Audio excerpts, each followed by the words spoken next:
कसं आहे पब्लिक आज जायचं होतं आपल्याला ब्राह्मणगावला, धानकी ब्राह्मणगाव, ते पण केळी आणण्यासाठी.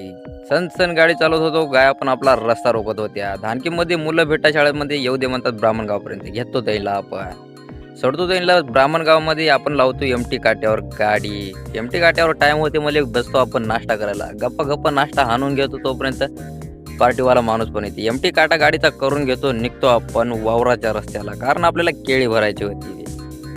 इकडले वावराचे रस्ते तर एकच नंबर. येतो आपण केळीच्या जागेवर रिटर्न गाडी लावून घेतो. पोरं पण पाला टाकून केळी भरायला चालू करते. गाडीला लोड काही जास्त नव्हता आपल्या. पूर्ण गाडी लोड करून घेते. 1 टन 12 क्विंटल लोड होता.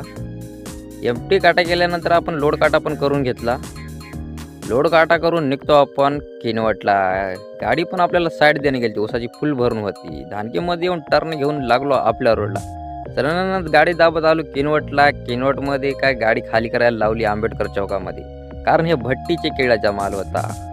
Without powder without chemical. मामा आणि विजुदा दोघंही केळी खाली करायला ते दनादन. पूर्ण गाडी खाली करून घेतली आपण. राहिलेला पाला पण काढून घेतो. येतो आपण दत्तकृपामध्ये नाश्ता करायला. गणा तर 35 पुऱ्या खाणारा माणूस होय म्हणा. पॉईंटला येऊन बसतो आपण.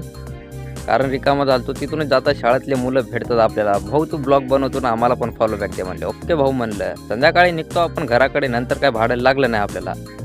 भेटूया आपण नेक्स्ट ब्लॉगमध्ये. तब तक के लिए बाय बाय. कसा वाटला ब्लॉग सांगा कमेंटमध्ये.